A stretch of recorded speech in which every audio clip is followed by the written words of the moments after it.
खेती का व्यापार कंपनियां करेंगी, खरीदेंगे भी वो, और फिर पूरा देश मोल लेके उनसे ही खाएगा। और जब मोल लेके खाएगा, ये केवल किसान आंदोलन नहीं है। अब उन्होंने सेब खरीदा है 25 रुपए, और अगर आप अडानी का सेब आप खरीदो तो आपको मिलेगा 260 रुपए। मालकों से खरीदा 25 रुपए, आपसे प्याज खरीदा 8 रुपए, आपको ही वापस बेचा 80 रुपए। तो पूरे देश का जो एग्रो बिजनेस है, जो पहले लाखों लोग करते थे, कितने आड़ती कितने व्यापारी शामिल थे, अब वो लोग नहीं करेंगे। अब सीधी कंपनियां उसमें आ गई। आप देख रहे हो अडानी ने सेलों के दाम बढ़ा दिए, अब मंडी में गेहूं नहीं जाएगी, सीधी उनके गोदामों में जाएगी।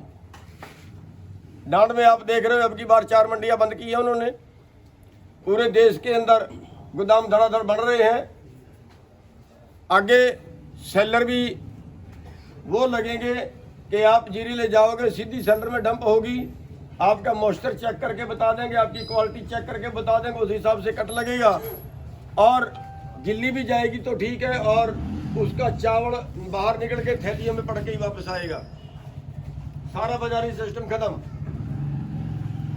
और फिर जब आप लोग उनसे मोल लेके खाओगे, हमारे गांव का ही मजदूर उनसे मोल लेके खाएगा, तो फिर वो उस रेट पे नहीं मिलेगा जिस रेट पे अब मिलता है, उससे 4 गुने ज्यादा पे मिलेगा।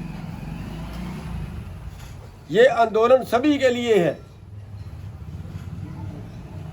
और हमारे देश के जो कानून बन रहे हैं, कंपनियों के दबाव में कंपनियों से पैसा लेते हैं चुनाव लड़ने के लिए, और फिर उन्हीं के पक्ष के कानून बनाते हैं।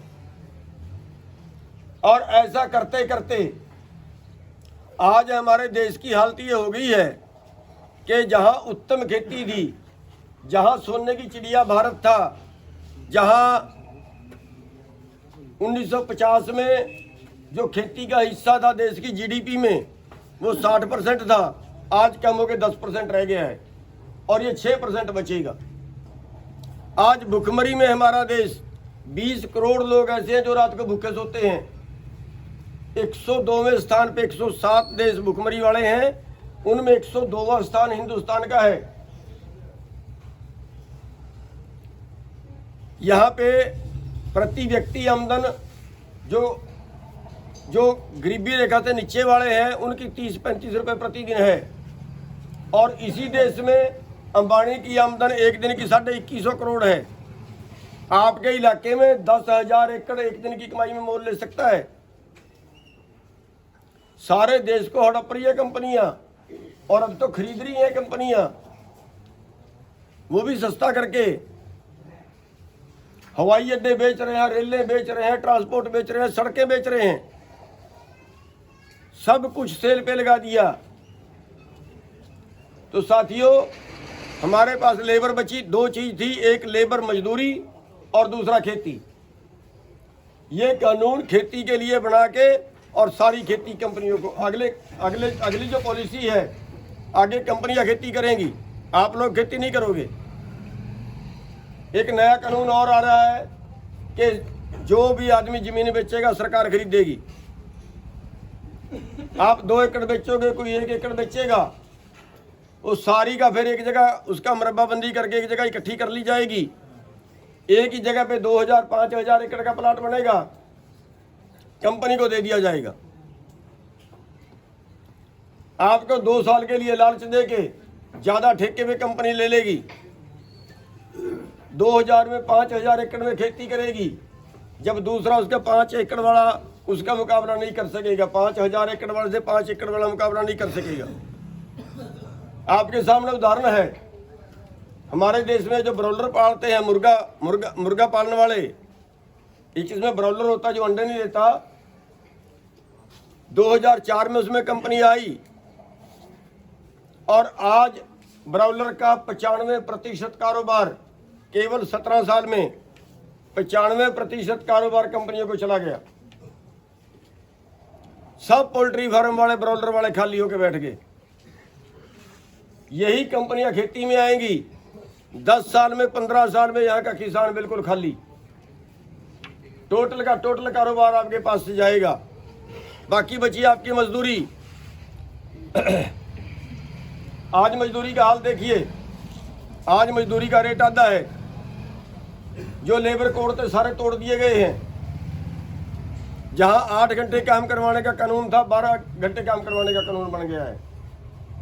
कितनी देर भी करवा सकता है। और मजदूरी, मैं एक शोरूम पे गया, वहां पे 2 लड़के काम करते, काफ़ी लड़के काम कर रहे थे। मैंने 2 को पूछा, एक 6800 रुपये ले रहा है, एक 7000 रुपये ले रहा है, और 11 घंटे काम कर रहे हैं। सरकार का रेट न्यूनतम, जैसे हमारी फसल का रेट है, ऐसे मजदूरी का रेट न्यूनतम 9500 के करीब है। 11 घंटे काम, 8 घंटे के 9500 है, 11 घंटे काम करवाए तो 14000 बनते हैं, लेकिन उसको 7 मिल रहे हैं। सभी चीज कैसे होगा? यानी आपको मजदूरी करोगे तो उसका भी रेट नहीं मिलेगा, वो भी सारे महकमे ठेके पे दे दिए। ना मजदूरी का रेट, ना फसल का रेट। यानी पहले भूख दो फिर भीख दो। 2-2 हजार रुपये में हमने वोट डाल दी। अभी जो उन्होंने थैलियां बांटी, 5-5 किलो गेहूं या 5-5 किलो चावल, हमारी लाइनें लगी हैं 5-5 किलो गेहूं लेने के लिए। पहले भूख देंगे, फिर हमें भीख देंगे, और उनकी भीख के ऊपर ही जिंदा रहना पड़ेगा। इसलिए बिना लड़े, बिना ये आंदोलन जीते हमारी जिंदगी चलने वाली नहीं है।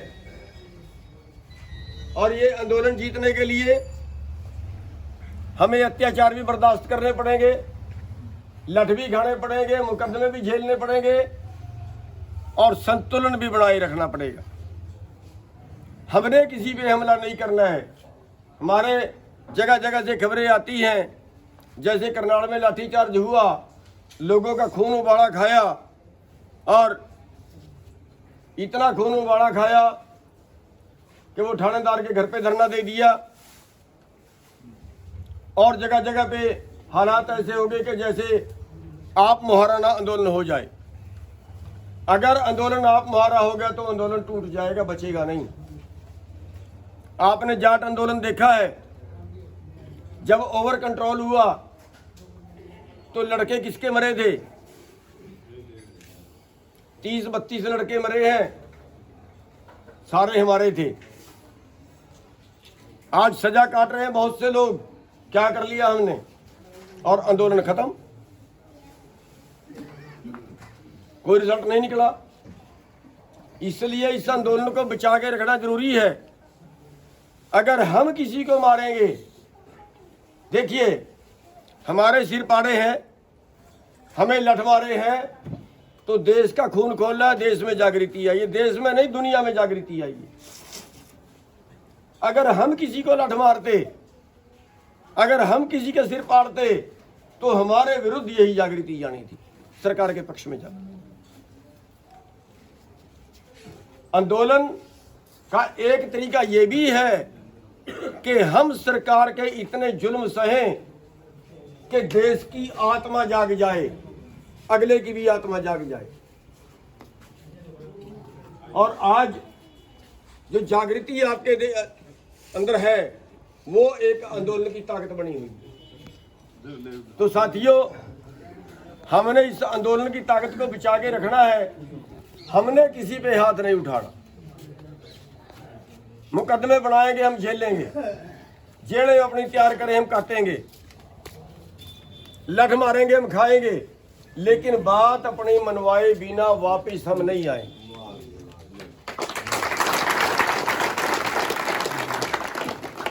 दूसरी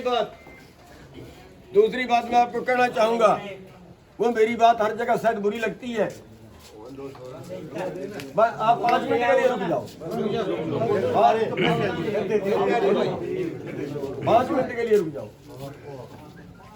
दूसरी बात मैं आपको और कहनी चाहूंगा, मेरी बात बहुत चुभती है कईयों को। हमारे देश में क्या कानून है?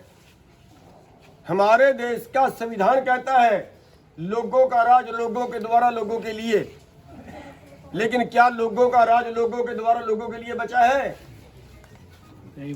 ये राज कंपनियों के द्वारा कंपनियों के लिए हो गया है।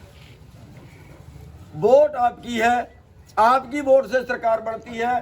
किसी की फैक्ट्री दिखा दो वोट की हो तो। जब आपकी वोट से सरकार बनती है तो फिर ये कांग्रेस की या बीजेपी की या फलाने गिरोह की, उन गिरोहों की सरकार कैसे बनती है? ये तो वोट लुटेरे गिरोह हैं। वोट लुटेरे गिरोहों की सरकार कैसे बनती है? और वो आपसे वोट लेके आपको लठ पेलते हैं और आपके विरुद्ध ही कानून बनाते हैं।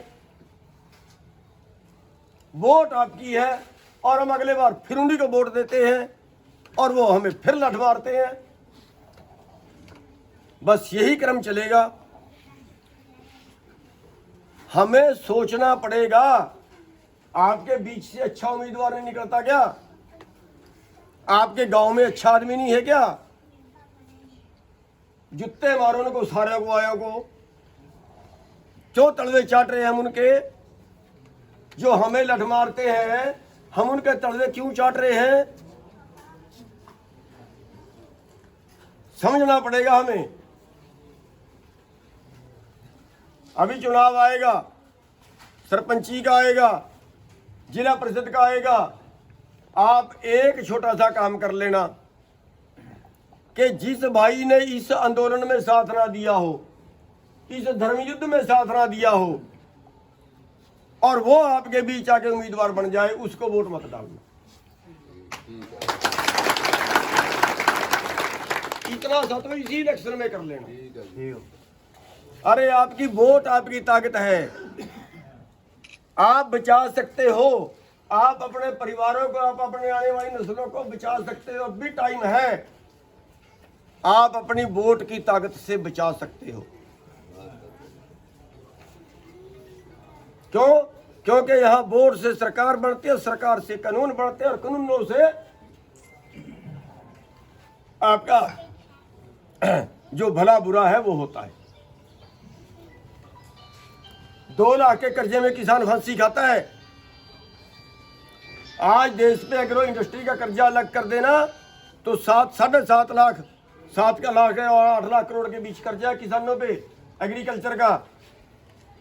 पिछले 20 साल के अंदर 4 लाख मर चुके हैं जो रिकॉर्ड में आए, जिनका पर्चा दर्ज नहीं हुआ पता नहीं कितने हैं। और आज उसी देश के अंदर जिसमें पिछले 20 साल में 7.5 लाख करोड़ के कर्जे में 4 लाख किसान मर गए, उसी देश में 20,000 50,000 करोड़ के कर्जे में एक भी आदमी ने फांसी खाई तो बता दो। आज 15 लाख करोड़ एनपीए है देश का। सारे देश के कर्जे से 2 गुना पैसा मार लिया कारपोरेट ने। एक भी आदमी फांसी खा के मरा बता दो। एक भी आदमी को जेल हुई हो तो बता दो। फिर इससे बड़ा डाका क्या होगा?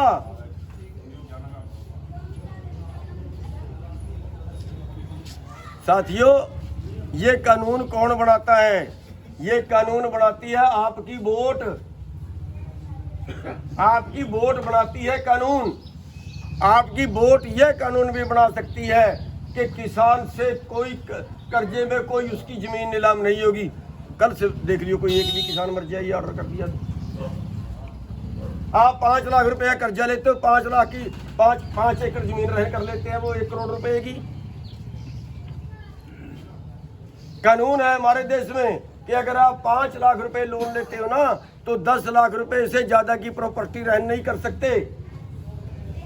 हमारी सारी जमीन रिलीज करनी चाहिए उन्हें। अगर 5 लाख का कर्जा है तो आधा किला रहन बढ़ता है। आधा किला रहन रखिए, 4.5 किले हमारे छोड़िए। अगर 4.5 किले छुट जाए, कहीं हमारे में मुसीबत आए, 2 कनाल बेच के हम शादी कर सकते हैं, 2 कनाल बेच के हम अपनी बीमारी का इलाज करा सकते हैं। कानून बनाने आपकी वोट ने धक्का होता है आपके साथ में। हमारे पास 2 ही चीज है, एक हमारे पास मजदूरी है, दूसरी हमारे पास खेती है। हमारी दोनों लुट गई हैं और दोनों को आप लोग बचा सकते हो। साथियों, खैर अब तो यहाँ वोट का टाइम नहीं है, मैं लाइन दूसरी पकड़ गया।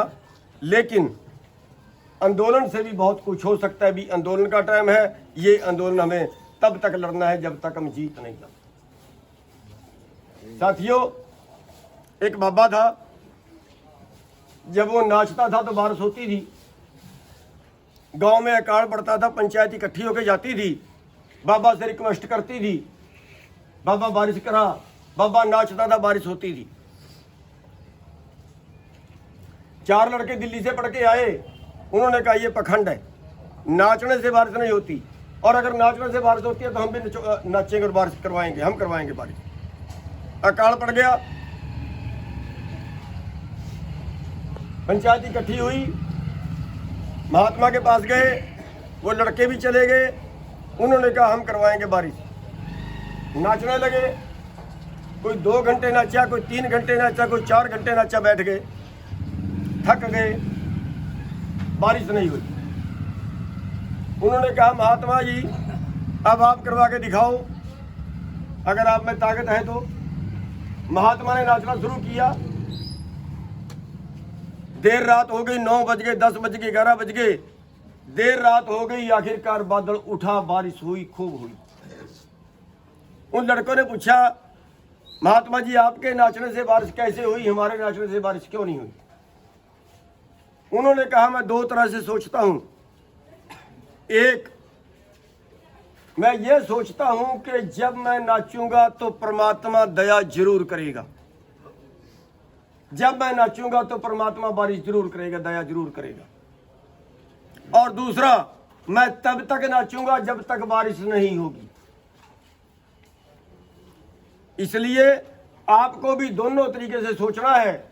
एक तो उस ऊपर वाले पे विश्वास रखना है कि हम आंदोलन जरूर जीतेंगे, और दूसरा, जब तक हम जीतेंगे नहीं तब तक हम लड़ते रहेंगे, चाहे मरे मौके पे। आपने गांव में आने का मौका दिया, आप सबका बहुत बहुत धन्यवाद।